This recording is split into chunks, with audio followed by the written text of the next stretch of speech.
I have a wonderful person with me. और जाहिर है अगर पाकिस्तान में या हिंदुस्तान में या दुनिया के किसी भी मुल्क में अगर किसी शख्स का अदालती निज़ाम से और एज ए मुनसिफ अगर एक शख्स ने किरदार अदा किया हो, तो definitely we count on that persons के अल्फाज को और उसके फैसलों को हम अहमियत देते हैं। इस वक्त मेरे साथ हिंदुस्तान से जनाब काबिल एहतराम जस्टिस मार्कंडे साहब इस वक्त मेरे साथ हैं। आप इंडिया के ज्यूरिस्ट रहे हैं एंड फॉर्मर जज of the supreme court of India, chairman of press council of India 2011 से 14 तक। और मतलब मैं आज उन्हीं से बात करना चाह रही हूँ। सर, सबसे पहले तो बहुत शुक्रिया for giving us time. Thank you very much sir. My pleasure. Okay sir, मैं एट द मोमेंट मैंने जो आपको किया है, मैं अपने लिसनर्स को पहले बताती चलूं। ऑफ कोर्स आप तमाम की नज़र में है ये वाक़या जो 23 अप्रैल को हुआ, एंड दैट वाज पहलगाम का वाक़या। पहलगाम से 6 किलोमीटर के फासले पे बाईसरन की ये वादी है, बहुत खूबसूरत जन्नत नज़ीर ये वादी। और यहाँ पे फर्स्ट टाइम यहाँ पे आसानी से पहुँचा भी नहीं जा सकता, खच्चरों और घोड़ों के ज़रिए पहुँचते हैं। 23 को जब ये वाक़या हुआ तो it was a very important day. America के vice president JD Vance of course is in India. पूरी दुनिया की नज़रें वाइस प्रेसिडेंट को कवर कर रही थी। प्राइम मिनिस्टर नरेंद्र मोदी साहब वाज ट्रैवलिंग टू हमारे सऊदी अरेबिया की तरफ। सऊदी अरेबिया ने बड़ा वार्म वेलकम भी दिया। मगर जब शुरू में इस वाक़े को इतनी अहमियत नहीं दी गई, ऑल ऑफ सडन जब 2:30 बजे तक ये वाक़या होता है और फिर जब पता चलता है कि ये टेररिस्ट अटैक हुआ, तो फिर ज़ाहिर है तहलका मच गया। मैं आज बल्कि देख रही थी कि इसके बारे में एक एफआईआर 2:30 पे दर्ज की गई। उस एफआईआर में लोगों के नाम भी दर्ज थे कि किन लोगों ने ये वाक़या किया। It's very strange. होता यह है कि जब भी कोई वाकया होता है बाकायदा उसकी तहकीक की जाती है और फिर उसके मुताबिक आपके पास प्रूफ्स आते हैं और फिर हम उसको आगे प्रोसीड करते हैं। बट अनफॉर्चुनेटली 2:30 पे ये वाकया होता है और इमीडिएटली ये अनाउंस किया जाता है कि पाकिस्तान इज रिस्पॉन्सिबल। मैं इसके बारे में कोई बात नहीं करना चाहती, मगर मैं इतना ज़रूर कहना चाहती हूँ कि पाकिस्तान में एवरी डे इस तरह का वाकया होता है। अभी रिसेंटली हमारा जो बलूचिस्तान की ट्रेन जो आ रही थी उस पर जो वाकया हुआ, इससे पहले भी बेशुमार वाकयात हुए। वहाँ पे एक वाकया हुआ था जिसमें जो बार्बर्स थे उनके आईडी कार्ड देख देख के उनको मारा गया था। पाकिस्तान में हो हिंदुस्तान में हो, इट इज़ इक्वली तकलीफ देह है, क्योंकि जिन लोगों के घर वाले जाते हैं ये उनको मालूम है। पॉलिटिशियंस अपना रोल प्ले करते हैं, they do things for their own sole purpose के लिए वो करते हैं। मगर मुझे याद है कि कनाडा में भी जब वाकया हुआ था तो कनाडा ने इंडिया से प्रूफ मांगे थे, इंडिया ने कनाडा से प्रूफ मांगे थे। अमेरिका का वाकया हुआ, इंडिया ने अमेरिका से प्रूफ मांगे। तो मतलब पांच चीजों को प्रूव करने के बाद हम लॉजिकली रिजॉल्व करते हैं।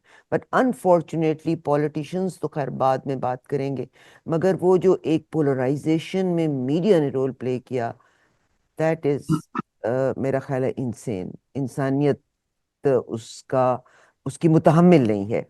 मैं सर जस्टिस मार्कंडे साहब जो हैं उनसे ही रिक्वेस्ट करती हूँ, क्योंकि आपका ताल्लुक कानून के साथ भी रहा है, कि जब कोई एफआईआर दर्ज होती है या अगर किसी चीज़ को मुअत्तल किया जाता है तो किन शराइत पे मुअत्तल हो सकती है। Sir, once again I thank you very much for being with अस।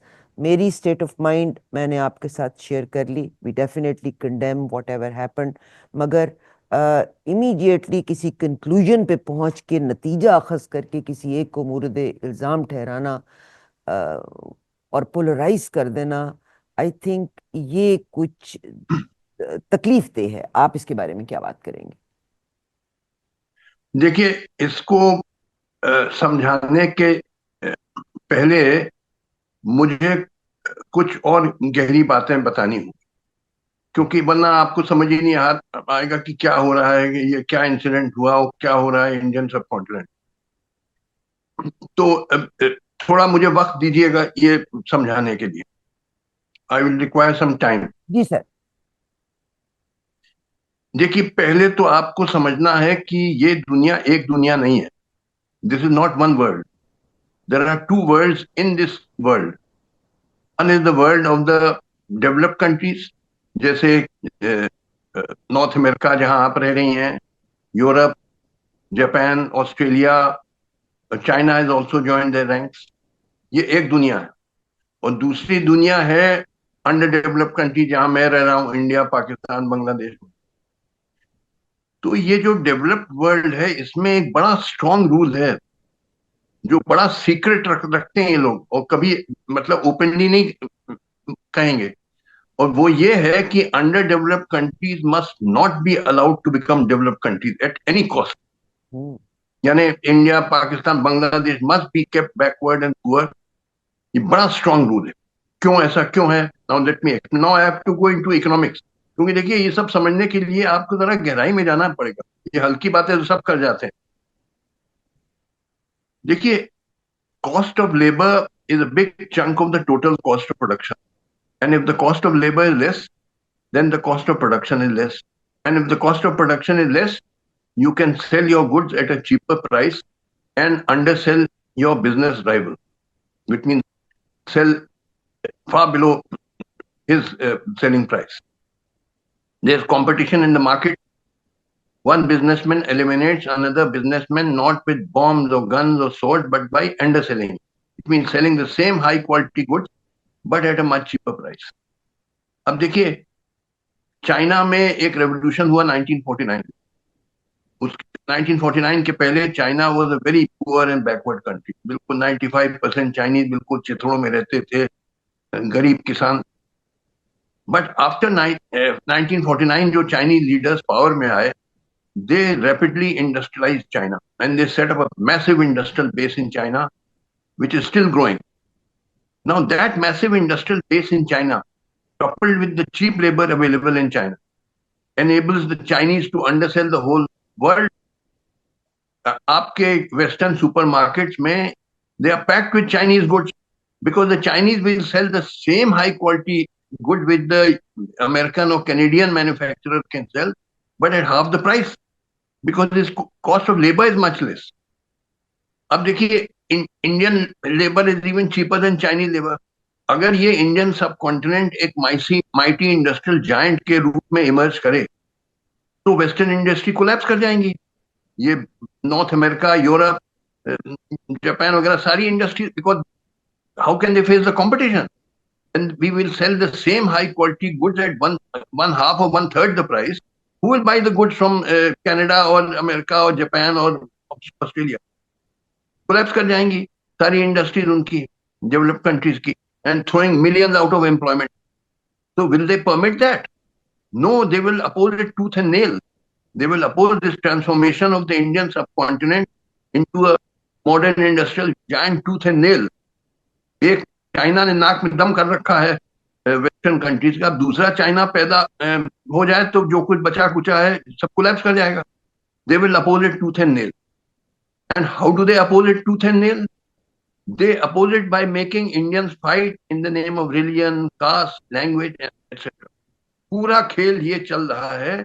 ये जैसे अब ये now coming down to this attack in Pahalgam, my own understanding, it is just something which was organized by the developed country. Behind that is the developed country. हालांकि वो पीछे रहते हैं, सामने नहीं आते। तो लिहाजा ये they use the local agents. Local agent जैसे हमारे यहाँ जो political parties are the local agents of these developed country. कुछ पॉलिटिकल पार्टीज इंडिया की operate on the basis of religion, जैसे बीजेपी, और कुछ ऑपरेट करते हैं on the basis of caste, जैसे काफी हद तक कांग्रेस और समाजवादी पार्टी वगैरह। तो लिहाजा ये सब objectively they are agents of the developed countries. इनका पूरा खेल है हमारी पॉलिटिकल पार्टीज का कि इंडियन सोसाइटी को पोलराइज करो, डिवाइड करो, नफरत फैलाओ, ताकि इनका वोट बैंक पक्का रहे in order to win the elections. पूरा खेल ये चल रहा है।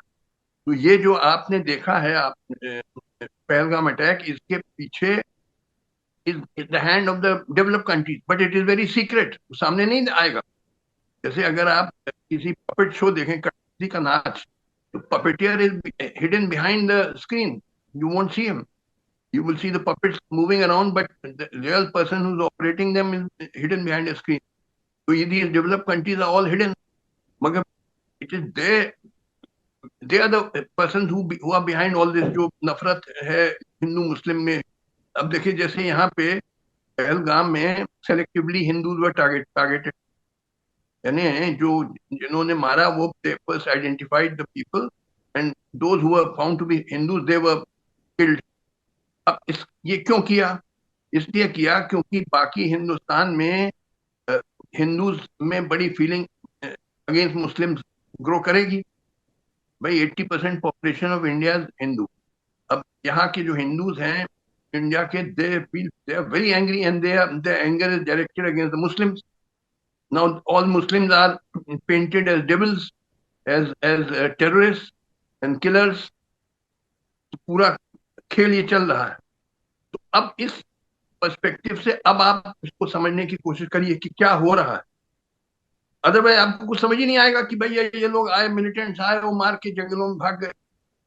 मगर truth is that developed countries will oppose tooth and nail the Indian subcontinent emerging as a modern industrial giant of which it has all the potential. देखिए, by India I mean Pakistan and Bangladesh, because we are really one country. हमको divide ये developed countries नहीं किया ताकि हम लोग लड़ते रहे हिंदू मुस्लिम के नाम पे। From Mughal times we share the same culture, we speak Hindustani में, हम लोग बात करते हैं काफी हद तक, हिंदुस्तानी फैली हुई है सब कॉन्टिनेंट में। तो लिहाजा ये पूरा खेल ये है, ठीक बिहाइंड है। All this is the hand of the developed countries. ठीक। But they are hidden, they are secret, वो सामने नहीं आएंगे, they operate through their local agents. Sir, अब पूछिए। डिवाइड एंड रूल की पॉलिसी, बट मेरा कंसर्न है कि पाकिस्तान में रोज टेररिस्ट के वाकयात होते हैं। और ये भी नहीं कि दो दो लोगों की डेथ होती है, 10 10 लोगों की, 50 50, 100 100, 4 400 लोगों की डेथ्स हो रही हैं। अभी जो ट्रेन का भी जो वाकया हुआ, तो Pakistan goes through every day हमारे अंदरूनी प्रॉब्लम्स भी हैं।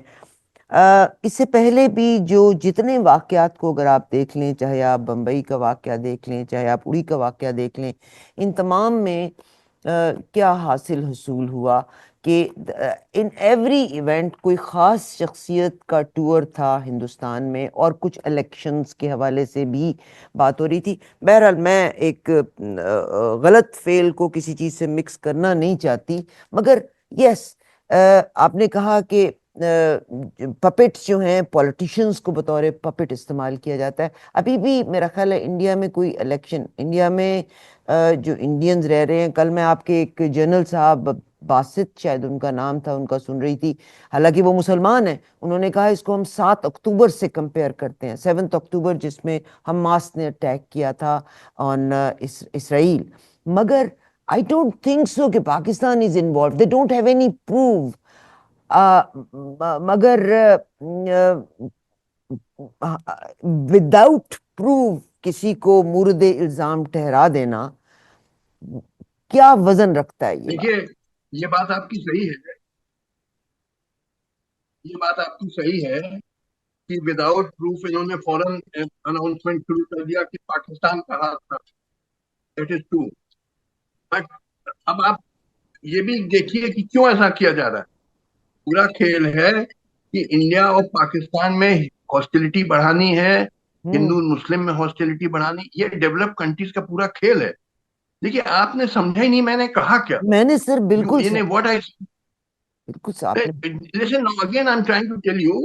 देखिए, cost of labour is a big chunk of the total cost of production, and cheap labor have distinct advantage over countries which have expensive labor, provided they build up a massive industrial base. लिहाजा अगर India भी एक emerge करे as a modern industrial giant for which it has all the potential, हमारे पास बड़े thousand of very bright engineers हैं, technicians हैं। लिहाजा एक 15 20 साल में we can become like China और यूएसए। हम्म। कोई दिक्कत नहीं। इट्स अ फिफ्थ स्टेट अगर एट द ऐसा मोमेंट। हो जाएगा, what will happen to the US और कैनेडियन इकोनॉमी? कोलैप्स। उनका माल कौन खरीदेगा? वो महंगा माल, देखिए आप क्या, लेबर बड़ा एक्सपेंसिव है। Everything turns on the cost of labour. Western labour is very expensive, our labour is very cheap. अगर हम लोग एक मॉडर्न इंडस्ट्रियल जायंट बन जाएं, of which we have all the potential, तो आपकी सारी इंडस्ट्रीज कोलैप्स कर जाएंगी। कौन आपका माल, महंगा माल खरीदेगा? आप समझिए ना, पूल तो कैसे रोका जाए। वो रोकने का तरीका है, लड़वाओ, हिंदू मुस्लिम को लड़वाओ, कास्ट के बेसिस पे लड़वाओ, रेस के बेसिस पे लड़वाओ। जो अमेरिकन गवर्नमेंट कहती है तो ये लोग सल्यूट मारते हैं और वैसा फॉलो करते हैं। जैसे फॉर एग्जाम्पल, भुट्टो को क्यों फांसी लगी? क्योंकि Bhutto was going against America. he was doing a nuclear deal with France, and he was approaching Russia and China, which were communist countries. तो अमेरिकन बड़े नाराज हुए और उन्होंने कहा जनरल जियाउल हक से कि इसको हटाओ, अब खत्म करो। तो जियाउल हक साहब ने सलूट मारा, वो कहा जी हुजूर जैसा आपका हुक्म। और भुट्टो को निकाला और उसको फांसी पर चढ़ा दिया। तो लिहाजा जैसा अमेरिकन गवर्नमेंट ऑर्डर देती है वैसी पाकिस्तान आर्मी ओबे करती है। ठीक सर। आप सर समझिए ना। अगर आपकी सारी बात के तनाजर में अगर ये एरिया स्ट्रांग हो जाता है, यूनाइटेड हो जाता है, तो this area can be a power house. Minerals इस एरिया में है, एटॉमिक पावर ये एरिया है, चीप लेबर यहाँ पे है, पूरी दुनिया को ट्रेड वॉर में ये कंट्रोल कर दैट इज व्हाई सकती है। It will not be allowed to become that. अच्छा। आप मेरी बात तो समझिए ना। जी सर। ये पोटेंशियल तो है, मगर अगर ऐसा हो जाए तो फिर वेस्टर्न इकोनॉमी कोलैप्स कर जाएगी। जी सर। क्योंकि उनका माल कौन खरीद एक्सपेंसिव माल कौन खरीदेगा? जी सर, हम यहीं से लोग के अगला पास क्वेश्चन आया लेबर। ना सर, यहीं से अगला क्वेश्चन आता है कि अगर अगर हम लड़ पड़ते हैं तो आई थिंक सो दुनिया में पहले ही आग लगी हुई है। आज भी यूक्रेन का वाकया हुआ, आप इसराइल और पैलेस्टाइन के दरमियान में देख लीजिएगा, there is a new world order around the world. हम ग्रीनलैंड में भी अनस्टेबिलिटी चाह रहे हैं, हम जो ये जो ट्रेड वॉर है इसमें भी दुनिया में बहुत सारी अनस्टेबिलिटी आ गई। अगर वॉर हो जाती है पाकिस्तान और इंडिया के दरमियान, which I doubt it very much, मतलब जिस तरह से लोगों के जज्बात को उछाला जा रहा है और लोग ये कहते हैं नहीं बस जंग कर दो, मार दो, मार, तो ये जंग तो सिर्फ बोथ आर न्यूक्लियर पावर्स। तो फिर तो हम अपने आप को तबाह करके बैठ जाएंगे। क्या हमारे पॉलिटिकल लीडर्स इस बात को रियलाइज करते हैं? Political leaders are puppets. आप समझने की कोशिश ही नहीं कर रही मैं क्या कह रहा हूँ। चाहे हमारे इंडिया के पॉलिटिकल लीडर या चाइना, वो पाकिस्तान में तो the army are the real leaders. They are both puppets of the developed countries. Please try to understand what I am saying. ठीक सर। हम लोग को आपस में लड़वाया जाएगा। ठीक sir. we, India and Pakistan will be made to fight by the real ruler। जैसे वो बंदर का नाच होता है, तो वो हम लोग बंदर है नचवा, हम लोग को लड़वाया जाएगा आपस में, ताकि we don't emerge as a modern industrial giant. सही। Please try to understand what I am saying. ठीक सर। ठीक सर। सर मैंने जो डेवलप वर्ल्ड को देखा है कि बाज़ औक़ात वो इंतहाई इक़दामात नहीं करते। ये जो इंडिया ने पिछले साल भी पाकिस्तान को मरासला दिया था कि वो सिंतास के माहदे को कैंसिल करना चाहते हैं। मैंने आज वियना कन्वेंशन जो 1969 में हुआ था उसकी चंद शकों को देखा, जिसमें वो ये कि nobody can cancel without the consultation of the other country. और उसमें ये कि there might be a chance कि कोई थर्ड पार्टी जो है वो इन्वॉल्व होके आपस में सुलह करवा दे। दुनिया में डेटा और पानी इस वक्त सबसे बड़ा मसला बने हुए हैं। तो वो पाकिस्तान में भी है, वो इंडिया में भी पानी का मसला चल रहा है। और अगर इस मुआहदे को कैंसिल किया जाता है तो पाकिस्तान की 80% जो हमारा आपाशी है वो दरियाई पानी से होती है। तो क्या आपके कानून की नजर में अगर all the conditions are given तो एक कंट्री एकदम से उस मुआहदे को कैंसिल कर सकता है? और उन्होंने लास्ट ईयर भी इसका एक नोटिस दिया था कि they want to cancel industrial treaty को, सिंतास के मुआहदे। देखिए, अब आप जवाब सुनिए। जी sir. This is not a legal question at all, it is a political question. देखिए, आप please try to understand. It is correct. There is great water shortage both in Pakistan as well as in India. हम्म। और आजकल गर्मी आ रही है तो दोनों country में बड़ी water shortage. And this problem really can be solved when our subcontinent becomes a modern industrial giant. Then we will have the technology how to harvest water, how to conserve water and all that. Then alone this water problem can be solved. तो जब तक वो नहीं होगा तब तक आप lakh sir पटक पटक के रह जाइए, आपका प्रॉब्लम, वाटर शॉर्टेज का प्रॉब्लम नहीं सॉल्व होगा। जहां तक ये जो suspension of the Indian water treaty है,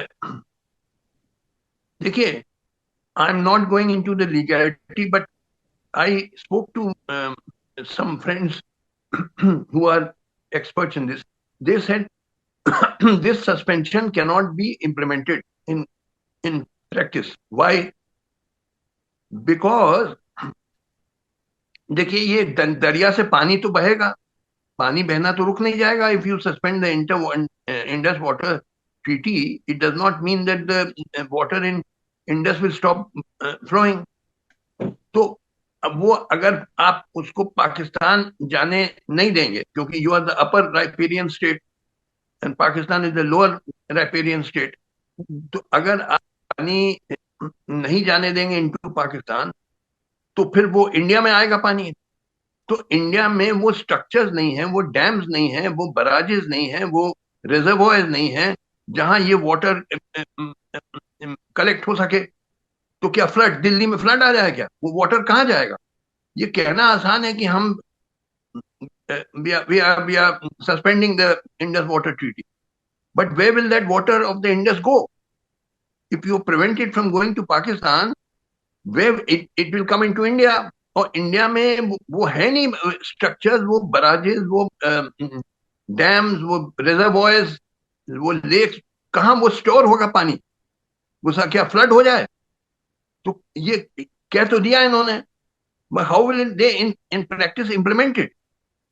It is impossible to उसमें उसको डैम्स और बराजेस और रिजर्वॉयर बनाने में 15-20 साल लगेगा।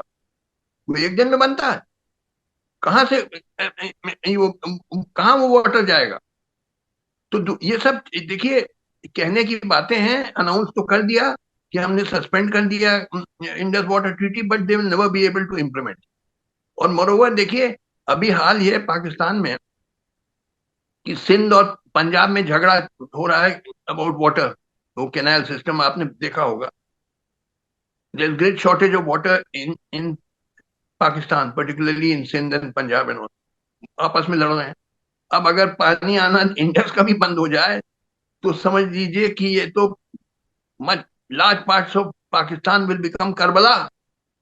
जैसे आप तो मुस्लिम हैं, आप जानती होंगे करबला में क्या हुआ, जी सर। कि प्यास के मारे वो बेचारे एकदम बुरा हाल हो गया।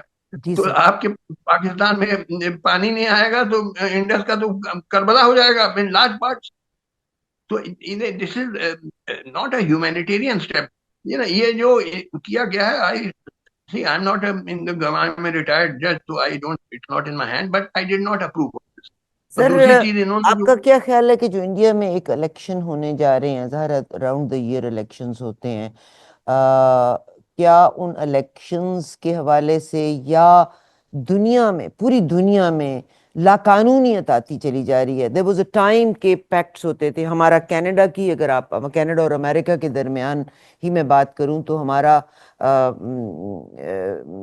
एक रिवर का पैक्ट था जो 1961 में बना था। अमेरिका ने कहा है कि हम उस पैक्ट को रिवाइज करना चाहते हैं, या हम उस पैक्ट को ख़त्म करना चाहते हैं। आपको याद होगा कि कैलिफोर्निया की बेशुमार लेक्स और रिवर्स जो खुशक हो गए क्योंकि वाटर ट्यूब्स बना दी गई थी फॉर इरिगेशन सिस्टम, जिसकी वजह से ये लेक्स जो हैं बिल्कुल बेसन्स बन गए, वो खुशक हो गई। तो डू यू थिंक कि ये दुनिया की लाकानूनी है? देयर वाज अ टाइम के एक कानून होता था कि हर मुल्क की बाउंड्री है, अगर कोई वॉर होती है किसी की बाउंड्री में चला भी जाए तो they come back to their original place. अब उसकी भी खिलाफ वर्जी हो रही है, यानी लाकानूनियत का दौर है। Do you think so? देखिए, एक तो my request is please don't compare California and America and Canada with the Indian subcontinent. We are two different worlds. कोई एनालॉजी नहीं है। वो they are highly developed countries and they have the modern technology which we but don't have. Sir, I am so sorry sir, still they have a water problem. California में जो Florida में जो आग लगी, आपको पता ही है कि water shortage was the biggest issue for that. Yes, water shortage, but they will very quickly solve it because they have the technology. ठीक सर। जब फायर हो जाए, वाटर शॉर्टेज हो जाए, बड़ी जल्दी इंजीनियर्स पहुंच जाते हैं और सॉल्व कर देते हैं प्रॉब्लम। सही। हमारा अंडर डेवलप्ड कंट्री है कि यहाँ यहाँ आप कंपेयर कर रही हैं with Florida and California, as if India and Pakistan of Florida and California. Please don't give these analogies. हम लोग बिल्कुल दूसरे दुनिया में रह रहे हैं। आप समझने की कोशिश करिए मैं क्या कह रहा हूँ। तो क्या देखिए बात है, ये पूरा भूख और गुर्बत जो है ये हमें लड़ने पे मजबूर कर देगी, डिवाइड होने पे मजबूर कर देगी, एक दूसरे का गला काटने पे मजबूर कर देगी, मजहबी ये मुनाफरत फैला देगी। पूरा खेल है डेवलप्ड कंट्रीज का कि Indian subcontinent must not be allowed to become a modern industrial giant like another China. Because if it does, then with its cheap labor, it will produce goods at one third the price at which the Westerners produce goods. Then who will buy the goods of Westerners? Their industries will close down and throwing millions out of employment. समझ रही है ना, एक China ने नाक में दम कर रखा है पूरा वेस्टर्न वर्ल्ड को, तो दूसरा फ्रैंकेनस्टाइन मॉन्स्टर पैदा हो जाए तो जो बचा खुची इंडस्ट्रीज है वेस्ट की सब कोलैप्स कर जाएंगी। ठीक सर, ठीक अच्छा, sir. we have all the potential because we have thousands of very bright engineers both in India and Pakistan. मैं अक्सर आता हूँ अमेरिका, तो वहां मैं I am often invited to universities like Berkeley and Stanford वगैरह, and I find they are packed with Indian and Pakistani professors of engineering, of science, of technology, of mathematics. We have a huge pool of technical talent. In other words, we have all that is required to transform India from a backward to a highly industrialized country. 15-20 साल में ये transformation हो सकता they don't है, मगर want अगर it. ये हो गया तो ये वेस्टर्न इंडस्ट्री कोलैप्स कर जाएंगी। ठीक सर। तो वो नहीं होने देंगे, वो पूरा जोर लगा देंगे भाई। ये सब जैसे जो पहलगाम अटैक हुआ, पुलवामा अटैक हुआ, और जो ये कम्युनल राइट्स होते हैं, ये all are organised by developed countries through the local agents. खुद नहीं करते हैं, उनके local agent, most of the local agents are the Indian politicians और योर पाकिस्तान में army generals, they are nothing but the agents of the developed country. आपके पाकिस्तान में the real rulers are the army.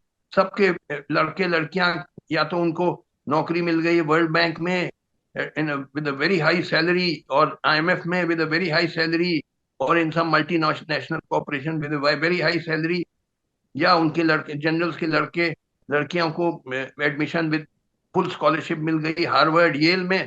ये ब्राइब देने का तरीका, sophisticated तरीका है। रिश्वत देने के कई तरीके होते हैं, it's not directly paid in cash. तो ये सारे general they all been bought over by the developed countries, particularly America. जो हुक्म आता है अमेरिका से दे फॉलो इट। ये जनरल मुनी कुछ नहीं है, nothing but American agent. Similarly our Indian politicians are agents of developed countries, और इनका पूरा खेल है कि जनता को लड़वाना, पब्लिक को नफरत फैलाना, पोलराइज करना, ताकि वोट वोट बैंक पक्का रहे। पूरा खेल चल रहा है। देखिए इंडिया में क्या है, 28 स्टेट्स हैं और 8 यूनियन टेरिटरीज हैं इंडिया में। जी सर। कहीं ना कहीं या तो चुनाव होता रहता है या चुनाव की तैयारी होती रहती है, यानी permanently India is an election mode, यानी इलेक्शन के माहौल में हमेशा इंडिया रहता है। तो लिहाजा इलेक्शन में वोट पाने के लिए कास्ट और कम्युनल वोट बैंक चाहिए। अगर आपको इंडियन पॉलिटिक्स की कुछ समझ है, you should know that Indian politics largely runs on the basis of caste and communal vote banks. Or casteism and communalism are feudal forces which have to be destroyed if India has to progress. But parliamentary democracy further entrenches them, और मजबूत कर देता है, क्योंकि इसी पे चलती है पूरी हमारी इंडियन पॉलिटिक्स। ये सारे जो पॉलिटिकल लीडर्स हैं, ये सब नफरत फैलाते हैं, पोलराइज करते हैं सोसाइटी को, ताकि इनका वोट बैंक पक्का रहे। तो लिहाजा लड़वाना, हिंदू मुस्लिम को लड़वाना, कास्ट के बेसिस लड़वाना, इसी से इनकी पॉलिटिक्स चलती है। Please try to understand realities. ये इमोशनल होने से कोई फायदा नहीं। देखिए आप लोग, प्रॉब्लम आप लोगों के साथ है ना कि आप गहराई में नहीं जाते। आपको मालूम ही नहीं कि खेल क्या चल रहा है दुनिया में। खेल चल रहा है कि developed countries are adamant that under developed countries must not be allowed to become developed country, ठीक sir. Because if they do, then with their cheap labor they will undersell us and destroy our industry and throw millions out of employment. ये sir जो आपका। वारदात होते रहते हैं, हम्म, ये पहलगाम में हुआ, पुलवामा में हुआ, कहीं हुआ, ये सब पूरा खेल है कि पब्लिक को आपस में लड़वाओ, ठीक से। ताकि ये लड़ रहे और यूनाइटेड होके एक पीपल स्ट्रगल नहीं लॉन्च करें, माइटी हिस्टोरिकल पीपल स्ट्रगल नहीं लॉन्च करें for setting up a political and social order under which the country rapidly industrializes and the standard of living of the people steadily rises and people get decent lives. देखिए एक चीज आप समझ लीजिए, keep it in mind. The test of every political activity and every political system is one and only one, and that is, does it raise the standard of living of the people? Does it give people better lives? बस यही है पूरा test, यही। अब जैसे लोग कहते हैं कि आर्टिकल 370 जो अबॉलिश हो गया, कश्मीर का स्पेशल स्टेटस, मेरी ओपिनियन पूछी गई, मैंने कहा इट इज इररिलेवेंट। चाहे अबॉलिश करो आर्टिकल 370 या रिटेन करो article 370, how does it affect the lives of the ordinary Kashmiri people? It doesn't affect. तो ये बिल्कुल इररिलेवेंट चीज है। मगर उस पर हु हल्ला मच रहा है कि अरे मर गए, आर्टिकल 370 अबॉलिश हो गए।